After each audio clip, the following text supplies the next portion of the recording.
김계홍의 인생 스케치.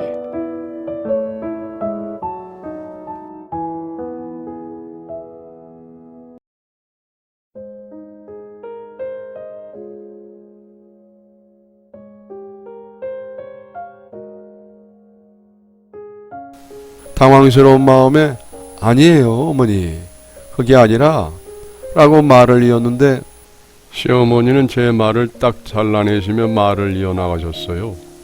내가 앞으로 뭐든지 물어보고 해줄 테니 토할 것 같으면 밥 일부러 먹지 마렴. 이러면서 제 앞에 놓여있던 음식들을 모조리 쓸어 담아 버리셨습니다.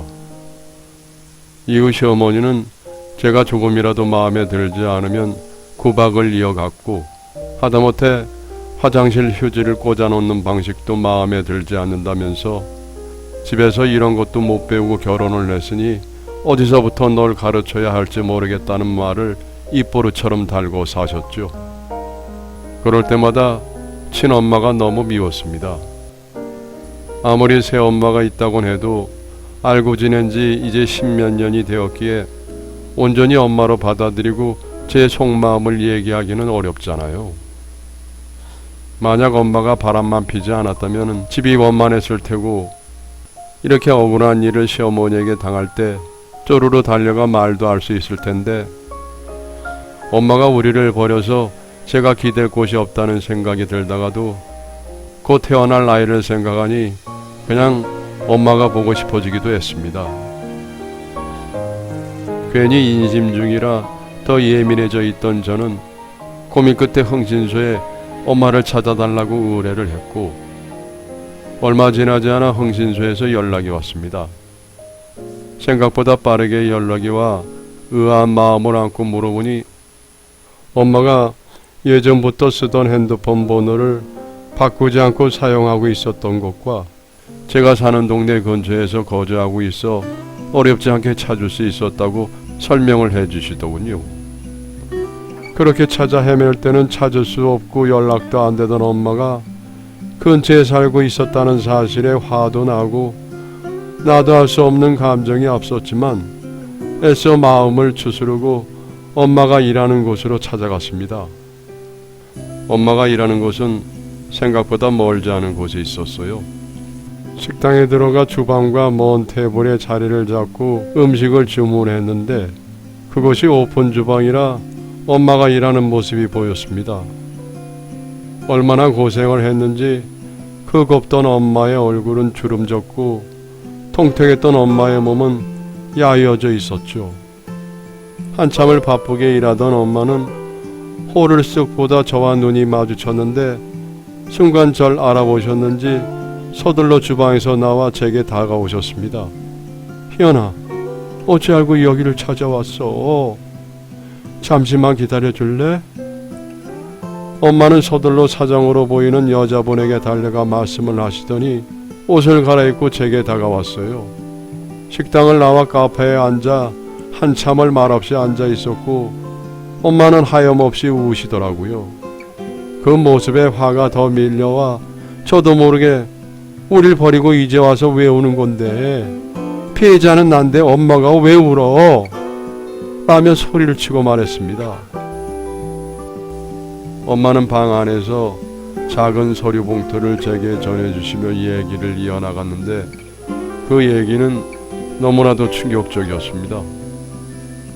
엄마는 자매를 미국으로 유학을 보내고 여느 때처럼 아버지를 내조하는 데 힘을 쏟았는데 어느 순간 아버지가 이상하더래요. 온갖 핑계를 대고 주말에 집을 나가더니 출장도 잦아졌다네요. 평일에는 술을 잔뜩 마시고 돌아오는 일이 많았는데 늘 몸에는 같은 여자 향수가 나서 이 남자가 바람을 피는구나 라는 확신이 생겨 뒤를 밟아보니 아버지와 호텔로 들어가는 40대 후반의 여자를 발견할 수 있었답니다. 아버지는 엄마가 자신을 관리하지 못했기에 자신이 눈을 돌린 것은 사실이지만 딸들은 포기할 수 없다면서 오히려 곱게 이혼을 하자며 종용을 했다고 합니다. 혼자 살 수 있도록 재산을 나눠줄 테니 딸들을 포기하고 멀리 떠나 살라고 얘기했지만 엄마는 저희를 포기할 수 없어 이혼해 줄 수 없다고 버티셨대요.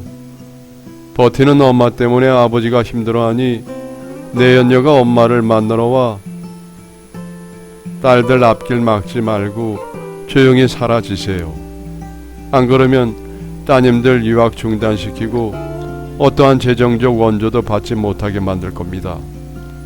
라고 엄마를 협박해 어쩔 수 없이 이혼을 당했다는 거예요. 이혼 후 엄마는 아버지가 주신 돈 한 푼도 쓰지 않고 밑바닥부터 일을 배우셨고 근근히 생활하면서도 저희 자매가 어찌 사는지 늘 주변에서 서성이셨다네요. 그동안 아버지의 얘기를 철석같이 믿고 엄마를 미워했는데 아버지에게 속고 살았다는 배신감과 홀로 긴 세월 고생하셨을 엄마에 대한 미안한 감정 때문에 마음이 너무 혼란스러웠습니다. 떨리는 손으로 새어머니의 사진을 엄마에게 보여주니 엄마는 자신의 말이 받아들여지기 힘들 거라며 서류 봉투에서 오래된 사진을 꺼내 보여주셨는데 그곳에는 새어머니와 아버지가 다정하게 지켜있는 사진과 모텔에서 나오는 모습이 담겨 있었습니다. 사진에 찍힌 날짜를 보니 엄마와 이혼하기 훨씬 전이라 엄마의 말이 모두 사실이라는 것을 알 수 있게 되었습니다. 밀려오는 분노로 손을 덜덜 떨면서 한 장씩 넘기고 있었는데 새어머니와 어딘가 낯이 익은 한 남자가 끌어안고 찍은 사진이 몇 장 보였어요. 엄마, 이 사람 누구야? 그 여자 대단한 사람이야. 함께 살던 남자가 비실거리니까 네 아빠를 차선택으로 생각하고 양다리를 걸쳤더라고. 내가 사진을 보여주면서 남편이랑 헤어지라고 엄포를 놨는데 눈 하나 깜짝 안 하면서 오히려 나를 협박하고 이혼을 종용하더라고. 낯익은 남자 얼굴에 의아해하면서 사진 뒷장을 돌려보니 김석환이라고 적혀 있었습니다. 전 김석환이라는 이름에 한동안 얼어버리고 말았어요. 그 이유는 돌아가신 시아버지의 성함이 김석환이었거든요. 아버지와 새어머니는 세상에는 알지 말아야 하는 비밀이 있는데 그걸 제가 들춘 거라면서 오히려 제게 윽박을 지르시는 거예요. 아버지는 자신이 사랑하는 여자랑 사는 것이 죄를 지은 거냐며 화를 내면서도 저희 자매에게 소홀하게 해준 것이 없는데 이제 와서 사실을 알았다고 해서 달라질 것이 뭐가 있냐며 과거를 묻고 조용히 살라고 엄포를 놨습니다. 그 얘기에 충격을 받아서인지 예정일이 2주나 남았는데 갑자기 배가 아파 병원에 실려갔고 병원에 가는 길에 통증에 시달리면서도 뱃속 아이가 잘못될까봐 너무 무서웠어요. 아이를 만날 생각에 그동안 힘든 일도 다 참고 견뎌냈는데 아이가 잘못될까봐 제가 아픈 건 하나도 신경 쓰이지 않았죠. 다행히도 늦지 않게 병원에 도착해 긴 시간의 진통 후 무사히 아이를 만나게 되었습니다. 건강하고 예쁜 딸 아이를 보니 안도감이 밀려오면서 한편으로 가슴이 아팠습니다. 그동안 고생이 심했을 엄마와 시어머니의 마음이 얼마나 문드러졌을지 조금이나마 가늠이 되면서 속이 너무 상하더라고요. 조카가 태어났다는 소식에 연락 온 동생에게도 엄마와 새엄마에 관한 모든 사실을 얘기했는데 동생 역시 처음에는 믿을 수 없는지 혼란스러워 하더니 이내 정신을 가다듬고 엄마를 보고 싶다며 연락처를 가져갔습니다. 동생은 엄마와 연락을 주고받으면서 마음이 많이 편해졌는지 표정이 한결 나아졌고 제 몸이 많이 돌아오니 한 가지 제안을 했습니다. 동생은 앞으로 아버지와 새어머니를 볼 생각이 없는데 혹시 저도 같은 마음이라면은 아버지와 새어머니에게 최고의 순간을 선물해 주자는 거였습니다. 동생의 계획은 나쁘지 않았고 저희는 손녀를 보여준다는 핑계로 친정으로 향했어요. 손녀를 본 아버지는 귀여워서 어쩔 줄 모르셨고 새어머니는 제가 동생에게 말했을까봐 저희 눈치를 살피느라 바빠 보였습니다. 아버지, 제가 딸을 낳아보니 부모의 마음을 조금이나마 알 것 같아요. 지금까지 키워주신 고마움을 어찌 표현해야 하나 고민을 했는데 마침 아버지 칠순이셔서 칠순잔치를 해볼까 해요. 요즘은 두 분이 같이 하시기도 한다고 하니 아버지 칠순잔치 하면서 어머니도 같이 하는 것도 좋지 않을까요? 제 얘기에 아버지는 좋아하셨고 제 어머니는 자신은 안 챙겨도 된다고 하면서도 싫다고는 안 하더군요. 아버지는 자식들이 굳이 칠순잔치를 해준다고 했다면서 친척뿐 아니라 지인의 동창까지 전화를 돌리며 사람을 모시더군요. 좋아하는 새어머니에게 동생은 잔치 전날이니만큼 미국에서 겨우 구해온 크림으로 마사지를 해주겠다면서 새어머니에게 권했고 새어머니는 물 건너온 크림이냐며 냉큼 얼굴을 동생에게 들이밀었죠. 크림을 발라주고 집에 돌아오는데 새어머니에게 전화가 왔어요. 얼굴이 빨갛게 부어오르고 따갑고 간지러워 죽을 것 같다며 화를 내는데 그 소리를 듣는 동생은 미소를 지으며 어머니 그거 원래 처음에는 그래요. 내일 아침이면 아기 피부처럼 변하니까 닦지 말고 주무셔요. 라며 새어머니를 안심시키고 전화를 끊었습니다. 동생에게 크림에 뭘 넣었냐고 물어보니 아주 소량의 복숭아 원액을 섞어 넣었다는 겁니다. 새어머니는 복숭아 알레르기가 있어 늘 조심했는데 동생이 미세하게 크림에 섞어 넣었으니 향을 맡지 못하셨던 거죠. 다음날 샵에서 만난 새어머니의 얼굴은 부어 있었고 두드러기가 올라와 말이 아니었어요. 아버지는 동생에게 네 엄마에게 뭘 발라서 중요한 날에 얼굴을 이렇게 망가뜨렸냐 면서도 샵 직원들이 자신을 이상하게 볼까봐 체면 때문에 크게 노하시진 않더라고요. 새어머니는 메이크업으로도 가려지지 않자 잔치에 가지 않겠다며 아버지의 화를 돋구었고 쓴소리를 들은 뒤 울며 겨자 먹기로 약속한 고급 레스토랑으로 이동했어요. 아버지 칠순잔치에 온 손님들은 새어머니의 얼굴을 보며 흠칫 놀랐지만 애써 모른 척 했는데 어느 꼬마 손님이 새어머니의 얼굴을 보고 무섭다며 울음을 터뜨렸습니다. 두드러기를 가려보겠다고 두껍게 메이크업을 했던 터라 아이 눈에는 무섭게 보였나 봐요.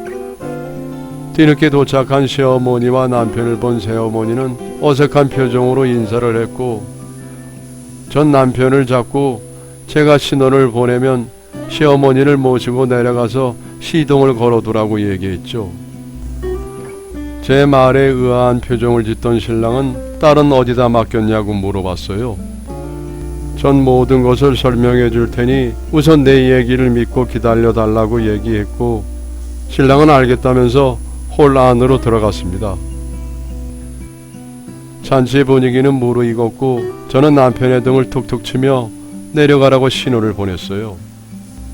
신랑과 시어머니가 내려가는 모습을 본 뒤에 사회자에게 미리 부탁한 순서 진행을 서둘렀습니다. 자, 오늘 이연범 어르신 칠순잔치에 와주신 여러분 진심으로 감사드립니다. 먼저 따님 둘이 깜짝 놀랄 이벤트를 준비했다고 하니 손님들께서는 큰 박수로 큰 따님을 맞이해 주셨으면 고맙겠습니다. 여러 방식으로 잔치를 즐기던 손님은 크게 손뼉을 쳤고 새어머니는 자신의 순서가 왔다는 것에 약간 흡족한 것 같았어요. 전 숨을 크게 들이마신 후 동생과 눈빛을 주고받은 후에 말을 이어나가기 시작했죠. 오늘 저희 아버지 칠순잔치에 와주셔서 진심으로 감사해요. 돌이켜보면 아버지 인생에서 가장 큰 선물은 새어머니이신 것 같아요. 오늘 두 분을 위해 어렵게 모신 분의 축사를 담아왔습니다. 다 함께 보시죠. 제 말이 끝나자마자 동생은 하얀 벽면에 빔을 쏘았는데 그 영상 안에는 엄마가 담겨 있었어요. 엄마의 얼굴을 본 아버지는 얼굴이 일그러지며 저만 연발하셨고 새어머니는 굳어버리셨죠. 이현범씨 벌써 칠순이라며 조광지쳐버리고 처벼랑사니 날마다 꿈속 일어나? 자식들한테는 내가 바람이 나서 이혼했다고 거짓말하고 주변 사람들에게는 내가 죽었다고 얘기했더구먼. 이연범 씨 아주 대단한 사람이야. 산 사람을 죽이지 않나 자신이 바람 피우고 조광지처한테 뒤집어 씌우질 않나. 그런데 그거 알려나? 당신이 죽고 못 사는 옆에 있는 그 여자는 당신 돈을 좋아하는 거야. 늙고 돈 없어지면은 당장 버려버릴걸? 모쪼록 건강 유의해서 버림받지 말고 백년해로 해요. 영상이 끝나자 사람들은 웅성거렸고 아버지는 손님들을 모아다 놓고 뭐하는 짓이냐며 노발대발하며 소리를 질렀어요. 아버지, 그거 아세요? 제가 곰곰이 생각해보니 제 결혼할 때 새어머니가 아버지 뒤에서 제 결혼 반대했을 거예요. 알고 보니 새어머니가 아버지 만나시던 중에 동거했던 남자가 글쎄 돌아가신 제 시아버지시네요. 아버지, 저희 자매는 오늘부터 아버지 호적에서 아예 사라질게요. 두 분 오래오래 행복하세요. 말이 끝나기가 무섭게 아버지와 새어머니는 화를 내며 자리에서 일어섰고 동생과 저는 도망치듯 톨에서 빠져나와 차에 탑승을 했어요. 여보, 빨리 집으로 가자. 서둘러. 다급하게 집에 돌아오니 엄마가 딸아이를 봐주고 계셨고 의아해하는 남편과 시어머니에게 오늘 있었던 일과 그동안의 잘못 묶인 실타래를 풀어냈어요.